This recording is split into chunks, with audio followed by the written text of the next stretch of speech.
Hello guys, welcome back to audiobook 6 of class 12 biology chapter number 8 human health and disease। इस audiobook 6 में अपन करने वाले हैं 8.2 immunity के बारे में। कोविड-19 के बाद से इम्यूनिटी का लफ्ज़ हर शख्स की ज़ुबान पर चढ़ गया है, जैसे पानी का चढ़ जाता है कि मुझे पानी चाहिए।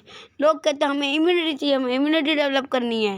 इम्यूनिटी होती क्या है? देखो, जो हमारे बॉडी की ताकत होती है ना, इंटरनल फोर्स, नॉट फिजिकल और the external force that we apply on any object, not that. Internal defence mechanism force of our body which help us to fight against any pathogen or disease causing agent is known as immunity। ठीक है, malaria हुआ, malaria के दौरान मच्छर ने अपने sporozoites blood में release कर दिए। अब वो स्पोरोजाइट्स और डेवलप ना हो पाए, इसके लिए बॉडी ने इम्यूनिटी रिलीज की और इम्यूनिटी ने क्या किया? उन स्पोरोजाइट्स को मार दिया।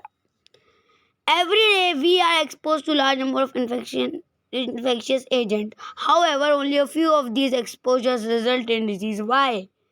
This is due to the fact that the body is able to defend itself from most of the foreign agents. This overall ability of the host to fight the disease-causing organism conferred by immune system is called immunity. इसे immunity कहते हैं। Immunity is of two type. Immunity दो type की होती है, innate and acquired immunity. सबसे पहले बात करते हैं इननेट इम्यूनिटी की। Innate immunity is non specific type of defence that is present at the time of birth. ये जन्म के साथ ही हमारे साथ प्रेजेंट रहती है। This is accomplished by providing different type of barrier to the entry of foreign agent into our body। ये immunity virus causing agent को किल नहीं करती, लेकिन उसे रोकने का काम करती है ताकि बॉडी के अंदर ना आ पाए और इन्फेक्शन ना कॉज कर पाए। देखो यार, अगर कोई महाराज का किंगडम है, वहाँ अगर कोई दुश्मन की सेना आ रही है, तो पहले तो महाराज यही कोशिश करेंगे ना कि सेना को किसी तरह से रोक दिया जाए दुश्मन की, है ना। हाँ, फिर अगर वो महल के अंदर घुस गई तब तो हमला करना पड़ेगा, क्योंकि हाथ बांध के तो नहीं रख सकते। तो सबसे पहले बॉडी क्या करती है? इननेट इम्यूनिटी के जरिए पैथोजन को बॉडी में आने से रोकती है। बोलती है यार तू मत आ, तू बाहर रह, अंदर मत आ बॉडी के, बिल्कुल फोकट पे पिट पुट के बाहर चला जाएगा तो वे बोलना मत हमको, ठीक है। पैथोजन बोलता है इतना ओवर कॉन्फिडेंस, फिर वो घुसने लगता है। इननेट इम्यूनिटी में क्या होता है?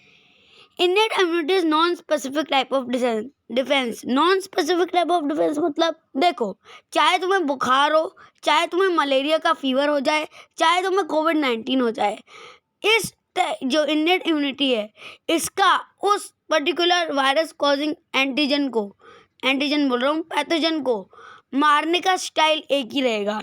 यानी अगर सामने चींटी है तो भी अपनी इन्नेट इम्यूनिटी तलवार से मारेगी, अगर सामने कोई राक्षस है तो भी तलवार से मारेगी, अगर हाथी है तो भी तलवार से मारेगी, अगर बहुत बड़ा ड्रैगन है तो भी तलवार से मारेगी। यानी तरीका एक ही यूज़ करेगी, फिर वो चाहे मरे या ना मरे। Innate immunity is non specific type of defence that is present at the time of birth. कैसे? बार बार बोल रहे बर्थ के टाइम प्रेजेंट है, कैसे बर्थ के टाइम प्रेजेंट है? देखो, समझो इस बात को। इननेट इम्यूनिटी जो होती है ना, वो 4 टाइप की होती है। अब इसके बारे में पढ़ते हैं। This is accomplish by providing different type of barriers.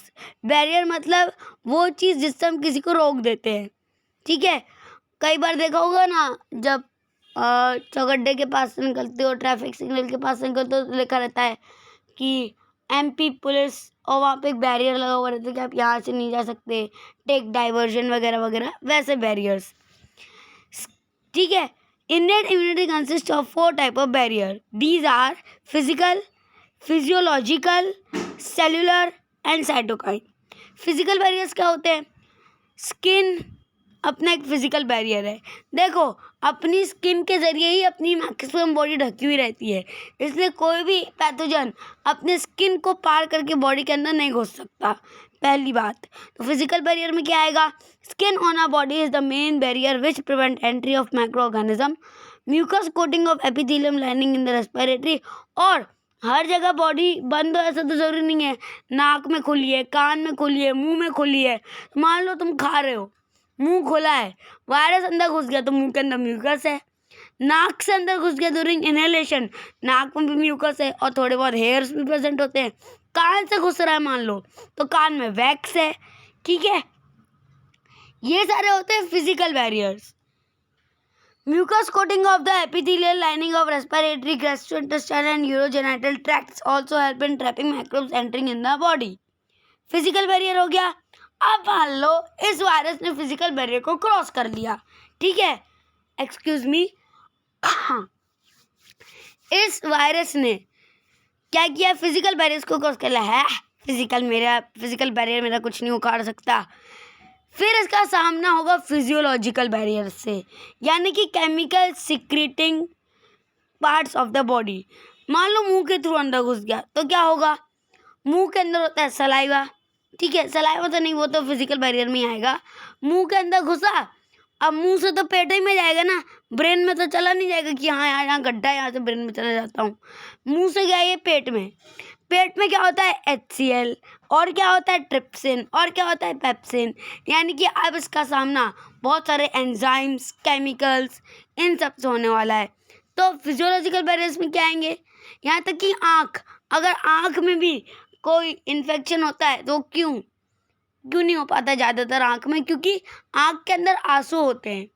आंसू जो होते हैं, आंसू के अंदर पाए जाने वाले एंजाइम्स उस वायरस को मार देते हैं और फिर उसको एक्सक्रीट कर देते हैं चीपड़ वगैरह के फॉर्म में, जो अपन बोलते हैं बेसिकली। तो फिजियोलॉजिकल बैरियर्स की डेफिनेशन क्या हो जाएगी, acid in stomach, saliva in mouth, tears from eyes, all prevent microbial growth. Third है सेलुलर बैरियर। इस सेलुलर बैरियर के बारे में अपन अक्वायर्ड इम्यूनिटी, जो इसकी दूसरी इम्यूनिटी का टाइप है, उसमें डिटेल में पढ़ने वाले हैं, और इतने बढ़िया तरीके से पढ़ने वाले हैं ना इसी वीडियो में, मतलब इसी ऑडियो बुक में, ठीक है। फिलहाल सेलुलर बैरियर की बात करते हैं। Certain type of leucocytes, leucocyte मतलब WBC, ये मैंने 11th के बायोलॉजी के chapter number 18 body fluids and circulation के पार्ट 1 में बताया है। Of our body like polymorphonuclear leucocyte, PMNL neutrophils and monocyte natural killer में कौन आते हैं, T और B lymphocyte in the blood as well as macrophage in tissue can phagocytose and destroy the microbe। ये जो सेलुलर लेवल ऑफ बैरियर होता है, ये सबसे ज़्यादा काम का होता है, ठीक है। ये सेलुलर बैरियर ही इनफैक्ट अक्वायर्ड इम्यूनिटी का फॉर्मेशन करता है, जो हम नेक्स्ट वाली टाइप ऑफ इम्यूनिटी पढ़ने वाले हैं, ठीक है। इसमें क्या क्या होता है, natural killer, monocyte, phagocytic cells, जो कि माइक्रोब को रोक के डिस्ट्रॉय कर देते हैं। टंटा ही खत्म, दुश्मन आया क्यों रोकना, क्यों टोकना, बेचारे को आने दो, एक बार में ठोक के अलग कर देंगे। ठोका और अलग कर दिया, ठीक है। और एक बात, ये जो इंडियन इम्यूनिटी है ना, ये पता है किसके जैसी है, कि मतलब ये बहुत दयालु टाइप की है। ये बोलती है नहीं यार, मैं तुम्हें सिर्फ रोकने का काम करूँगी, मैं किसी की हत्या करने में कोई विश्वास नहीं रखती, मैं अहिंसक हूँ। नहीं, मैं अहिंसक हूँ, मैं किसी को मारती नहीं, वायरस वगैरह को, नहीं, ठीक है। फिर बात करते हैं साइटोकाइन बैरियर की। Virus infected cell secrete protein called interferon which protect non infected cell from further viral infection. अब होता क्या है, कई बार फिजिकल, फिजियोलॉजिकल और सेलुलर बैरियर्स इन्फेक्शन को रोकने से असफल हो जाते हैं, और ये इन्फेक्शन ने अगर, इस वायरस ने अगर मान लो बॉडी की एक सेल को इन्फेक्ट कर दिया, तो सेल समझ जाती है मेरे अंदर कोई इन्फेक्शन कॉजिंग एजेंट आया है, ठीक है। और मुझे मेरी बाकी की सहेलियों को या बाकी के दोस्तों को सतर्क करना पड़ेगा कि तुम लोग अपने ऊपर एक कोट पहन लो, जिससे कि तुमको ये वायरस नुकसान ना पहुंचाए, शील्ड डेवलप कर लो। तो ये इन्फेक्टेड सेल क्या करती है, मान लो 4 सेल थी, 4 सेल बहुत अच्छे दोस्त थे, 2 लड़के थे, 2 लड़कियां थी। एक लड़के को क्या हो गया, कोविड। ये लड़का सेल है, बॉडी की एक छोटी सी सेल, इस सेल को क्या हो गया एक्सक्यूज मी, इस सेल को क्या होगा, कोविड। ये क्या करेगा, अरे यार मुझे तो कोविड हो गया, मेरे दोस्तों का ना हो जाए। जैसे ही कोविड इसके अंदर आता है, ये पीछे के दरवाजे से इंटरफेरॉन नाम का प्रोटीन रिलीज कर देता है। बोलता है इंटरफेरॉन, ये संदेश लेके मेरे बाकी के 3 दोस्तों के पास जाओ, इससे पहले कि ये सेल वहाँ पहुँच जाए, तब तक मैं इसे रोकने की कोशिश करता हूँ। और इंटरफेरॉन के प्रोटीन के फॉर्म में ये मैसेज भेज देता है दूसरे सेल्स को कि तुम लोग मेरे इस भेजे गए इंटरफेरॉन का, इस इंटरफेरॉन को पहन लो या अपने सेल वॉल के बाहर लगा लो, ताकि इन्फेक्शन तुम्हारे अंदर ना घुस पाए। और ऐसे करके ये दूसरे सेल्स को इन्फेक्शन से बचाती है। साइटोकाइन बैरियर में क्या होता है? Virus infected cells secrete protein called interferon which protect non infected cell from further viral infection. ठीक है, अब बात करते हैं एक्वायर्ड इम्यूनिटी की। ये इम्यूनिटी मेरी सबसे फेवरेट इम्यूनिटी है। इस इम्यूनिटी को मैंने 2 तरीकों से समझाने की कोशिश करूंगा। ठीक है, कैसे? देखो, पहले तो एनसीईआरटी चार्ट डालेंगे, क्लियर कट। ठीक है, एक्वायर्ड इम्यूनिटी क्या होती है? ये स्पेसिफिक टाइप की इम्यूनिटी होती है, pathogen specific. Acquired immunity on the other hand is pathogen specific. मतलब अगर कोविड, इनेट इम्यूनिटी क्या करी थी? कोविड का वायरस आए, बैक्टीरिया मतलब बुखार का वायरस आए, या किसका कह ले, मलेरिया का वायरस आए, ये सबको तलवार से ही मारेगी। ठीक है, लेकिन ये क्या करती है एक्वायर्ड इम्यूनिटी? ये कहती है, छः मैं इनेट इम्यूनिटी जैसी नहीं हूँ, मेरे पास अगर कोई भी एंटीजन मतलब कोई भी पैथोजन आ गया ना, काट डालूंगी। ठीक है, ये क्या करती है? उसको लगा ये कोविड वायरस ड्रैगन जितना बड़ा है, तो ये तलवार से नहीं मारेगी, तोप निकाल के उड़ा देगी। इसको लगा ये जो वायरस आया मलेरिया का, ये हाथी जितने साइज का है, तो उसको क्या करेगी? बुलडोजर के नीचे चलवा देगी। और अगर इसको लगा कि ये मलेरिया का वायरस है, तब ये तलवार निकाल के उसको काटेगी। यानी कि हर एक अलग अलग डिजीज़ के पैथोजन के लिए अलग अलग तरीके की इम्यूनिटी बनाती है। इम्यूनिटी मतलब एंटीबॉडीज़ बनाती हैं। एंटीबॉडी क्या होती है?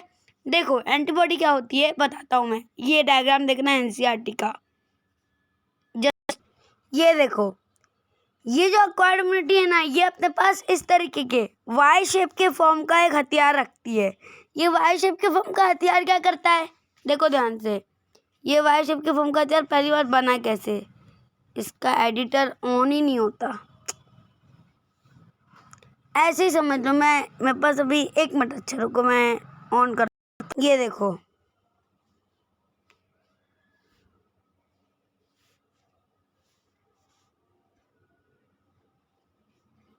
जस्ट वाइल, ओके, पतला हो गया। चलो देखो, ये जो वाई शेप की एंटीबॉडी होती है ना, ये जो अपनी एक्वायर्ड इम्यूनिटी होती है, ये वाई शेप की इस तरीके की एंटीबॉडी को बनाती है।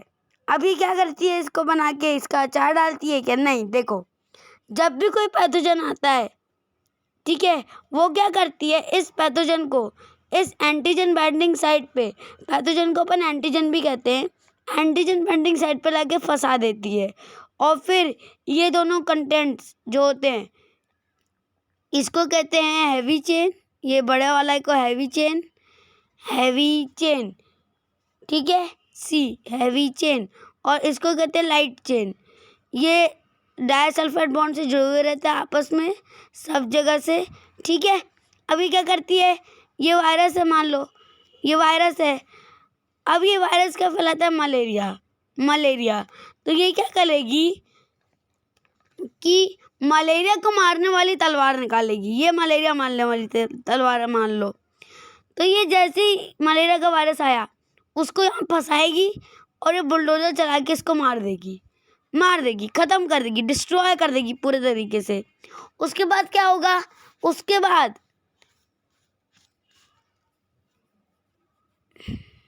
ठीक है, उसके बाद क्या होगा? अब ये ऐसा नहीं करती कि इसको सपना आता है कि मेरे पास मलेरिया वाला वायरस आने वाला है, तो ये मारती कैसे है? एक्चुअल में ये करती क्या है वायरस को मारने के लिए? अब ये बात ध्यान से समझना, ठीक है, ये बात ध्यान से समझना। देखो, इस बात को समझने के लिए ना मैं एक सीन दिखा रहा हूँ, उस सीन को देखना, ठीक है। और सीन एंटरटेनमेंट के लिए मत देखना, समझने के लिए देखना। यार सबसे पहले यहीं से समझ लो। देखो, सबसे पहली चीज़, जैसी पहली बार, देखो यहाँ पे 2 केस लेने वाले हैं। यहाँ पे अपन 2 केस लेने वाले हैं।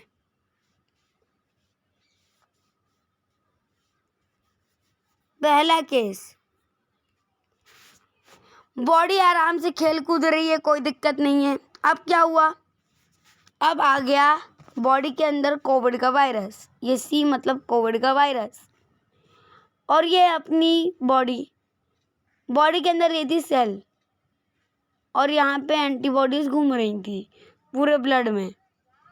अब जैसे ही अंदर आया एंटीबॉडी एक्टिवेट हो गई। एंटीबॉडी ने क्या किया, तुरंत एंटीबॉडी क्या करती है, उसको पहले से नहीं पता था कौन सा वायरस आ रहा है। ठीक है, मान लो ये कोविड-19 फर्स्ट टाइम आया है बॉडी में। ठीक है, फर्स्ट टाइम आया है बॉडी में। ये क्या करेगी, ये प्राइमरी रिस्पॉन्स जनरेट करेगी, यानी कि पहला रिस्पॉन्स दिखाएगी इस वायरस के प्रति। कैसे, इस कहानी से समझो। एक मान लो तुम एक दुकानदार हो, तुम्हारे यहाँ एक ग्राहक आया, कस्टमर। उसने कहा कि मुझे 2 बिस्किट के पैकेट, 2 किलो आटा और 1 दर्जन अंडे चाहिए। और सारी चीज़ें तुम्हारे काउंटर के पीछे जो शेल्फ है वहाँ रखी हैं। तुम शेल्फ पे चीज़ें लेने गए। ठीक है, और वो जो बंदा आया था कस्टमर बन के, उसने तुम्हारे चॉकलेट का डब्बा लिया और वो भाग गया, है ना, उसने चोरी कर ली। ऐसा ही वायरस पहली बार करता है। पहली बार वायरस क्या करता है, बॉडी में तुरंत घुस जाता है, सेल्स को डिस्ट्रॉय करने लगता है, बहुत ही भारी तादाद में, बहुत ही भारी मात्रा में सेल्स को मारने लगता है, किल करने लगता है। इम्यूनिटी कमज़ोर हो जाती है और अपनी इम्यूनिटी का जो एंटीबॉडी है, ये वायरस वाला जो एंटीबॉडी, ये कुछ नहीं कर पाता। क्यों? क्योंकि वो उस वायरस को मारने का तरीका जानता ही नहीं है। इसलिए वो वायरस को मारने के कई कोशिशें करता है। जैसे कि जब वो चोर तुम्हारे यहाँ से चॉकलेट का डब्बा लेके भागा, तुमने उसको देख लिया, तुम उसको पकड़ने का, मारने का बहुत ट्राई करते, लेकिन नहीं मार पाते या नहीं पकड़ पाते। तो अब तुम्हारा ईगो हर्ट हो जाता है। तुम लोग बोलते हो कि यार मेरे यहाँ एक चोर आ गया, उसने चोरी कर ली, मैं कुछ नहीं कर पाया। ऐसा ही अपनी एंटीबॉडी सोचती है। फिर ये क्या करती है, जो ये वायरस बॉडी में आया था, ये अपना कुछ ना कुछ जेनेटिक मटेरियल छोड़ के जाता है। उस मटेरियल के बेसिस पे ये उसको मारने वाला हथियार तैयार करती है, जिसको एंटीबॉडी कहते हैं, और वो इस तरीके की दिखती है। ठीक है, अब वो क्या कहती है, ठीक है यार, पहली बार तो मेरा नुकसान हो गया, लेकिन अब लाइफ में कभी भी ये वायरस मेरे पास आया ना, तो मैं इसको मार सकूंगी, क्योंकि मुझे अब इसको मारने की एंटीडोट मिल चुका है। यानी कि दुकानदार समझ गया, अब अगर ये बंदा फिर से आया मेरी दुकान में तो मुझे क्या करना है। तो अब सेकेंड रिस्पॉन्स के दौरान जब कोविड वायरस को लगता है यार इस बॉडी को तंग करने में बड़ा मज़ा आया, आज फिर से करता हूँ, ये कोविड वायरस बॉडी के अंदर घुस गया। ये कोविड वायरस बॉडी के अंदर घुस गया। बॉडी के अंदर घुसने के बाद जैसे ही बॉडी को पता चला इसकी तो ये कोविड वायरस है, पिछली बार आके बहुत तबाही मचा के गया था। अब जब वो चोर दूसरी बार तुम्हारी दुकान में आया, ठीक है, 10 दिन बाद मान लो वो चोर फिर से तुम्हारी दुकान में आया, अब तुमको उसका चेहरा याद था, तो तुम उसके लिए क्या क्या तैयारियां रखोगे। मान लो चोर दूसरी बार आया तो तुम्हारे पास एक सिक्योरिटी गार्ड होगा, एक कैमरा होगा, एक डंडा होगा, या तुम पुलिस को बता के रखोगे, है ना। उसी तरीके से अपनी बॉडी करती है। ये क्या करती है, ये अपने बॉडी का जो लास्ट टाइम कोविड वायरस आया था, यानी कि ये वाला फर्स्ट टाइम जब कोविड वायरस आया था, इसका पूरा डेटा निकाल के इसको मारने का तरीका ढूंढ लेती है। ठीक है, और दूसरे रिस्पॉन्स के दौरान, दूसरे रिस्पॉन्स को क्या कहते हैं, सेकेंडरी रिस्पॉन्स को एनामिस्टिक रिस्पॉन्स। इस दूसरे रिस्पॉन्स के दौरान ये जो अपनी बॉडी की एंटीबॉडी है, ये कोविड-19 को मारने के 100 तरीके नहीं ढूंढती। पिछली बार जो तरीका काम में आया था ना इसको मारने का, कैसे, तलवार से, तो ये सीधा तलवार निकालती है और कच्चे से मार देती है बिना टाइम वेस्ट किए।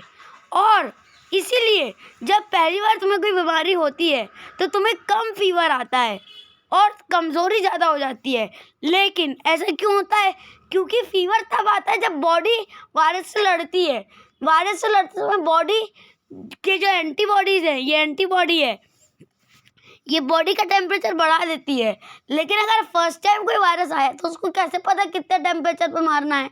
तो ये दूसरी बार जब वायरस आता है तो ये क्या करती है, ये बॉडी जो होती है ये वायरस को मारने के लिए बॉडी का टेम्परेचर अधिक मात्रा में बढ़ा देती है, और बढ़ाने के बाद ये उस वायरस को मार देती है। इसलिए दूसरी बार जब तुमको फीवर होता है तो वो बहुत तेज फीवर होता है। ठीक है, इसको सेकेंडरी एनामिस्टिक रिस्पॉन्स कहते हैं। अब इसको समझने के लिए मैं एक वीडियो दिखा रहा हूँ, 3 वीडियो क्लिप्स हैं, उनको ध्यान से देखो, तुमको पूरी कहानी समझ में आएगी। ठीक है, अब तुम लोग इस सीन को देखो। ये होता है तब जब बॉडी पहली बार बॉडी में वायरस घुस के बॉडी को नुकसान पहुंचाता है और बॉडी कुछ नहीं कर पाती।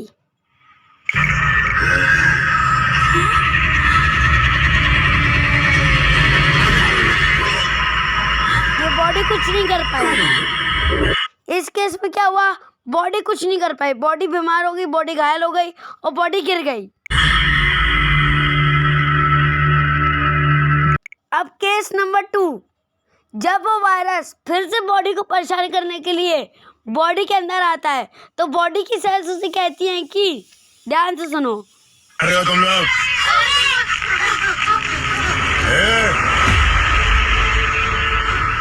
इधर आओ।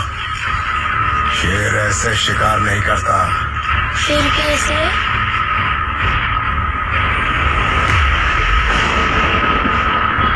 अब देखो, ये जो यहाँ पे ये लड़की है, ये अपने बॉडी की सेल्स, और रॉकी जो है वो इस केस में बॉडी की इम्यूनिटी। अब ये डायलॉग ध्यान से सुनना।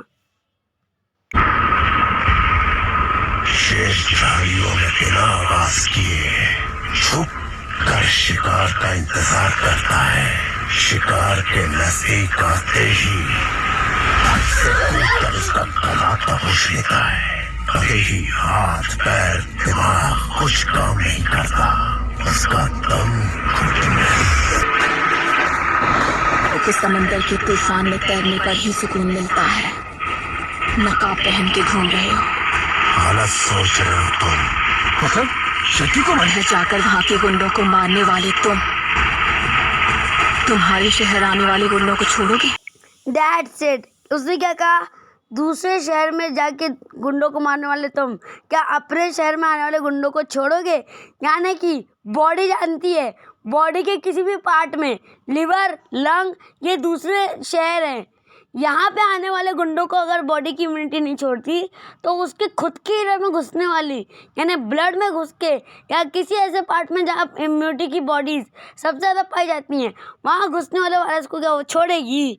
तो पहले रिस्पॉन्स में उसने गोली खा ली, दूसरे रिस्पॉन्स में क्या हुआ, बॉडी की सेल्स उसको कह रही हैं तुम जब वो आया था तुमने उसको मारा क्यों नहीं? अब बॉडी क्या करेगी, ध्यान से देखो।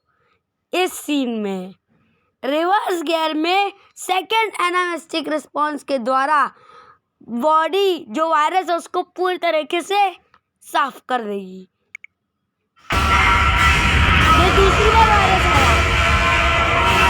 ये दूसरी बार वायरस आया बॉडी में। अब क्या होगा, अब बॉडी उस वायरस को मार देगी। पहली बार इसने मारा था, अब बॉडी मारेगी।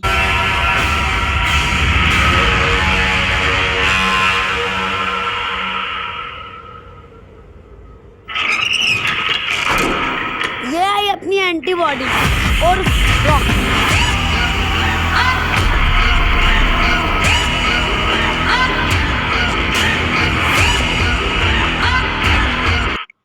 अब ये एंटीबॉडी पूरी तैयारी के साथ आई है क्योंकि दूसरी बार ये वायरस इसके एरिया में घुसे हैं इसको मारने के लिए।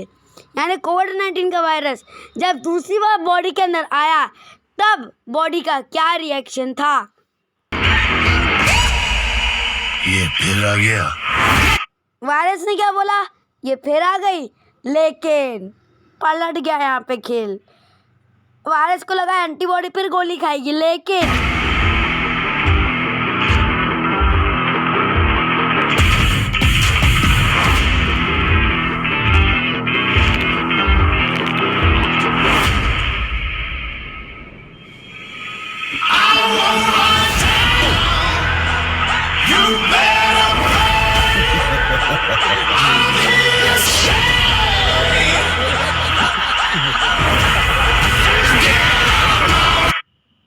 अब वायरस हंस रहे एंटीबॉडी के ऊपर, क्या मारेगी ये रे। पिछली बार आए थे तो हमने इसको इतना मारा इसकी बॉडी वीक हो गई, बीमार पड़ गई इसकी बॉडी, अब क्या मारेगा? अब वायरस को लगता है कि अभी भी नहीं मार पाएगा तो ये बोलता है बंदूक। लेकिन कहानी पलट जाती है। एंटीबॉडी पूरी टोली के साथ आके वायरस के एक एक बंदे को चुन चुन के मारती है। रॉकी दुबई गया था 2 वजह से। दूसरी वजह क्या है? वो बहुत पैसे लेकर गया था ना। बट वो अब ये पैसे गोल्ड की डील के लिए नहीं थे, ये पैसे थे वायरस को मारने के हथियार के लिए, यानी कि वाई शेप वाली antibody. Isn't that an advance for the gold Inayat Khalil was sending? No. Then what was it for?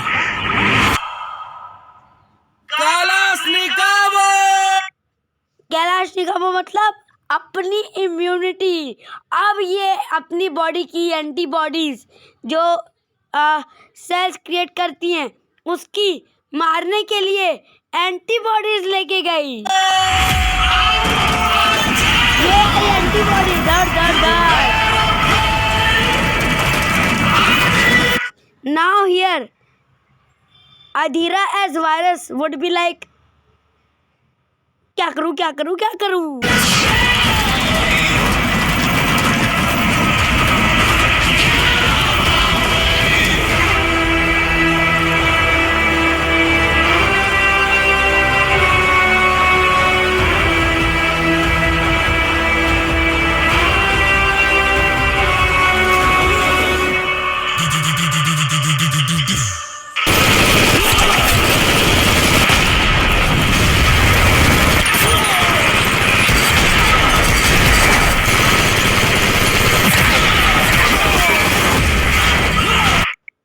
और खत्म।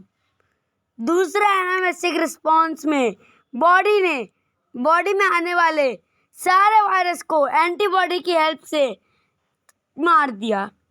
पहली बार एंटीबॉडी का ईगो हर्ट हो गया था कि बॉडी में वायरस आया और मैं कुछ नहीं कर पाई, तो इस बार उसने कर दिया। इस बार एंटीबॉडी ने पूरी टोली के साथ आके वायरस का खेल खत्म। अब अगली बार अगर वायरस फिर से बॉडी में आएगा, ठीक है, तो बॉडी उसका स्वागत इसी तरीके से करेगी। हालांकि तब वो आने की हिम्मत करेगा नहीं, बट क्या भरोसा, एक बार बुखार थोड़ी ना होता ज़िंदगी में, कई बार होता है, लेकिन हर बार बुखार अपने ऊपर हावी नहीं हो पाता। इन केस अगर बुखार किसी पर्टिकुलर पैथोजन से हो रहा है तब बात अलग होती है। अब जैसे यहाँ पे देखो, रॉकी क्या लाया, कैलाशनिकोव, किसको मारने के लिए, अधीरा की टीम को। अगर फिर से गरुड़ा की टीम आ जाती तो वो क्या लेके आता, तलवार। यानी कि ये एंटीबॉडी जो होती है अलग अलग एनामिस्टिक रिस्पॉन्स के लिए अलग अलग एंटीबॉडीज़ का फॉर्मेशन करती है और हर एक टाइप के डिजीज़ के पैथोजन को मारने के लिए अलग अलग तरीके की तैयारी करती है, एक ही तरीके से नहीं मारती। समझ गए? क्लियर? अब एनसीईआरटी की रीडिंग भी कर लेते हैं। चलो इसी बहाने एंटरटेनमेंट भी हो गया थोड़ा सा। Acquired immunity, on the other hand, is a pathogen specific. It is characterized by memory. This means when a body encounters a pathogen for the first time, it produces a response called primary response, which is of low intensity. Subsequent encounter with the same pathogen elicit a highly intensified secondary or anamnestic response. This is ascribed to the fact that a body appears to have memory of the first encounter. The primary and secondary immune response are carried out with the help of two special cells, lymphocyte present in our blood, that are B and T lymphocyte. अब ये जो body antibody बनाती है B और T lymphocyte के help से बनाती है, ठीक है। मतलब जैसे रॉकी ने पैसे की हेल्प से बंदूक खरीदी अधीरा को मारने के लिए, और दूसरी तरफ से उसके जो अंकल थे, है ना, वो अब्दुल चाचा, उनको बोला था कि वहाँ से भी जो दूसरे लोग अपने एरिया पे कब्जा कर रहे हैं उनको मार दो। यानी कि बॉडी, मान लो रॉकी अभी बॉडी के लीवर में है और जो बम्बई वो है अपने बॉडी का कौन सा पार्ट, समझ लो लंग्स। तो उसने क्या कहा, लंग्स में आने वाले गुंडों को तुम संभालो चाचा, यहाँ पे आने वालों को मैं संभाल लूँगा, ठीक है। उस तरीके से एंटीबॉडी ने क्या कहा, लंग्स वाला पार्ट तुम लोग संभालो, यहाँ का पार्ट मैं संभालता हूँ। और पूरी एंटीबॉडी पूरे बॉडी में फैल गई ब्लड के थ्रू, ठीक है। और फिर क्या हुआ, बी और टी लिम्फोसाइट की हेल्प से उसने एंटीबॉडीज़ बनाई। ये जो एंटीबॉडीज़ होती हैं ये 5 टाइप की होती है, IgG, IgA, IgE, IgM और IgD, GAMED, गेम्ड। इससे याद रखना। Primary and secondary immune response are carried out with the help of two special types of lymphocyte present in our blood, that B lymphocyte and T lymphocyte. The B lymphocyte produce an army of protein in response to pathogen into our blood to fight with them. These proteins are called antibody. The T cells themselves do not secrete antibody but help B cell to produce them. जो B cell है वो antibody बनाती है और T cell B cell की help करती है antibody बनाने में. Each antibody molecule has 4 peptide chain, 2 small called light chain and 2 longer called heavy chain. Hence, an antibody is represented as H2L2. H2 मतलब 2 heavy chain, L2 मतलब 2 light chain. Different type of antibody are produced in our body. IgA, IgM, IgE, IgG. इसमें से जो IgA है ये mother के first milk cholesterol में मिलती है बच्चे को एज अ एंटीबॉडी. ठीक है, ये पैसिव टाइप ऑफ इम्यूनिटी में आता है. अब ये कौन सी इम्यूनिटी है? देखो, इन्नेट और एक्वायर्ड तो वो इम्यूनिटी हो गई जो बॉडी के अंदर आने वाले स्पेसिफिक पैथोजन को किल करती है. लेकिन बॉडी को इम्यून सिस्टम की भी तो ज़रूरत है, तो उसके लिए कौन है? एक्टिव और पैसिव इम्यूनिटी. इसमें अपन इम्यूनाइजेशन है कि वैक्सीनेशन का कंसेप्ट भी पढ़ने वाले हैं, लेकिन इस ऑडियो बुक में नहीं, नेक्स्ट ऑडियो बुक में. नहीं तो वीडियो बहुत लंबी हो जाएगी, ऑलरेडी आधे घंटे की खिंच चुकी है. ठीक है. A cartoon of an antibody is given in figure 8.4 because these antibodies are found in the blood. Response is also called as humoral immune response. This is one of the two types of acquired immune response, antibody mediated. The second type is called cell mediated response. ये तो antibody वाला response था जिसमें antibody की help से virus को मारा. एक और होता है cell mediated response, the T lymphocyte mediated CMI. Very often, when some human organ like heart, eye, liver, kidney fail to function satisfactorily, transplant is the only remedy to enable the patient to live a normal life. अब होता क्या है, body को पता है अपने body के जो भी पार्ट्स है वो अपने भाई हैं. बाहर से आने वाला कोई भी बंदा हो, XYZ, कोई भी, बॉडी उसको मारने का ही कोशिश करेगी. लेकिन कई बार ऐसा होता है जो बॉडी से बाहर आने वाला बंदा होता है वो बॉडी के लिए ही इम्पोर्टेंट होता है. जैसे मान लो किसी की किडनी खराब हो गई. अब बॉडी की किडनी खराब हो गई है, बॉडी को तो पता है कि ये मेरी किडनी थी, खराब हो गई. अब अपन क्या करते हैं, एक डोनर ढूंढते हैं. डोनर कैसे ढूंढते हैं? जिसकी बॉडी का किडनी अपने बॉडी के किडनी के साथ 99.99% तो कम से कम मैच हो जाए, या 99.99 नहीं तो 90% तो मैच हो जाए, क्योंकि 10% कहीं ना कहीं टिश्यू वुश्यू में वो हो जाता है 19-20. ठीक है. उस केस में क्या होता है? उस केस में ऑर्गन ट्रांसप्लांट के बाद जो पेशेंट होता है उसको एंटीबॉडी इम्यूनोसप्रेसेंट्स देते हैं. यानी कि जो बॉडी में नया ऑर्गन, नई किडनी ट्रांसप्लांट हुई है, बॉडी को क्या लगेगा, ये तो हमारी किडनी है ही नहीं, हमारी किडनी तो ये है ही नहीं, अब क्या करें? तो बॉडी उस नई किडनी को एज अ फॉरेन पार्टिकल मान के किल करने लगती है. लेकिन वो किडनी हमारे भले के लिए हम ट्रांसप्लांट करवाते हैं, इसीलिए इसको ग्राफ्ट का मेथड कहते हैं, यानी कि ऑर्गन ट्रांसप्लांटेशन के मेथड को. और जो पेशेंट होता है ट्रांसप्लांट वाला, ऑर्गन ट्रांसप्लांट वाला, उसकी बॉडी को टाइम लगता है एक नए ऑर्गन को एक्सेप्ट करने में, इसलिए डॉक्टर उन्हें एंटी इम्यूनोसप्रेसेंट्स देते हैं. यहाँ आगे लिखा है, graft from just any source, an animal, another primate or any human being cannot be made since the graft would be rejected sooner or later. Tissue matching, blood group matching are essential for undertaking any graft transplant, and even after this, the patient has to take immunosuppressant all his or her life. The body is able to differentiate self and non-self, and the cell mediated immune response is responsible for the graft rejection.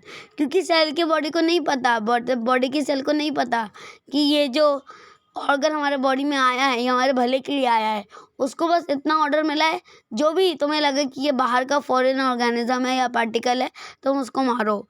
तो इसीलिए doctors क्या देते हैं, immunosuppressants, यानी immune response को suppress करने वाले दवाइयाँ, ताकि वो नए ट्रांसप्लांट किए गए ऑर्गन को किल ना करें या उसकी टिश्यूज़ को डैमेज ना करें, नहीं तो it could be fatal for the patient too. ठीक है. इसी के साथ अपनी इम्यूनिटी बहुत ही बेहतरीन तरीके से ख़त्म हुई. ठीक है. आई होप तुम्हें समझ में आई होगी. और इन शॉर्ट अपनी इम्यूनिटी किसके जैसी है? अपनी इम्यूनिटी गोकू की जैसी है, ठीक है। हालांकि ये वाले सीन के जैसी ही थी, सिर्फ सीन में रॉकी की जगह गोकू को रख दो, ठीक है। अपनी इम्यूनिटी ऐसी रहती है, एकदम डोले शोले वाली, एकदम पूरे ताकत में और सुपर लेवल पर पहुंची हुई, जब दूसरी बार रिस्पॉन्स करना रहता है। क्योंकि पहली बार तो सब लोग अपने ओपोनेंट को जज करते हैं ना, और दूसरी बार तड़ाके से मारते हैं, तो अपनी एंटीबॉडी भी कुछ इसी प्रकार की है, ठीक है। तो ये थी ऑडियो बुक 1, मतलब ऑडियो बुक 1 नहीं, ये थी अपनी ऑडियो बुक 6, जिसमें अपन ने इम्यूनिटी को कंप्लीट कर लिया है। अब एक्टिव और पैसिव इम्यूनिटी और इम्यूनाइजेशन नेक्स्ट ऑडियो बुक में करेंगे, ऑडियो बुक 7 में। और जैसे कि तुम्हें पता है 10 से लेकर 12 तक के साइंस के डिटेल वीडियो लेक्चर्स के लिए हमारे चैनल हिंदी सर तक में विजिट करो। और जो ऑडियो बुक की प्लेलिस्ट है उसमें 11th के ऑडियो बुक में ऑलरेडी कई चैप्टर डल चुके हैं, जैसे कि biological classification, plant kingdom, morphology, anatomy of structure, organisation, animal, cell unit of life, biomolecule, body fluids and circulation, breathing and exchange of gases, respiratory exchange and gases, फिर excretory product and the elimination, neural control and coordination, locomotion, movement. और 12th की audio book की playlist में जो chapter डल चुके हैं वो हैं flowering plant, human reproduction, reproductive health, साथ ही साथ principle of inheritance and variation और एवोल्यूशन। उसके अलावा ये इस चैप्टर के पिछले पार्ट, ठीक है। और जैसे कि तुम्हें पता है मैं इंस्टाग्राम पे भी अवेलेबल हूँ, मेरी नाम की आईडी से विक्रमादित्य राव, मैं तुमको दिखा देता हूँ। ये है मेरी इंस्टाग्राम की आईडी विक्रमादित्य _AHERRAO राव, ठीक है। यहाँ जाके मुझे फॉलो कर लेना, ठीक है। यहाँ मैंने कई सारे वीडियोस डाले हैं, शायद लोड हो रहे हैं, रीलोड, ओके। ये देखो, ये मैंने कई सारे वीडियोस डाले हैं, इनको जाके चेक कर लेना। और भी हैं, रिफ्रेश हो रहा है, ठीक है। और मुझे यहाँ के फॉलो कर लेना। मिलते हैं नेक्स्ट ऑडियो बुक में विद न्यू टॉपिक। और इम्यूनिटी समझ में आई हो ना, तो यार दिल से लाइक कर देना, शेयर कर देना वीडियो को, सब्सक्राइब कर देना चैनल को, और कमेंट करके ज़रूर बताना ऑडियो बुक अच्छी लगी या नहीं, ठीक है, कंसेप्ट क्लियर हुआ या नहीं। मिलते हैं नेक्स्ट ऑडियो बुक में विद न्यू टॉपिक। तब तक के लिए स्टे सेफ, स्टे हेल्दी, ओम साइमन बाय। और ऑडियो बुक अच्छी लगी हो तो like, subscribe and share. Thanks for watching.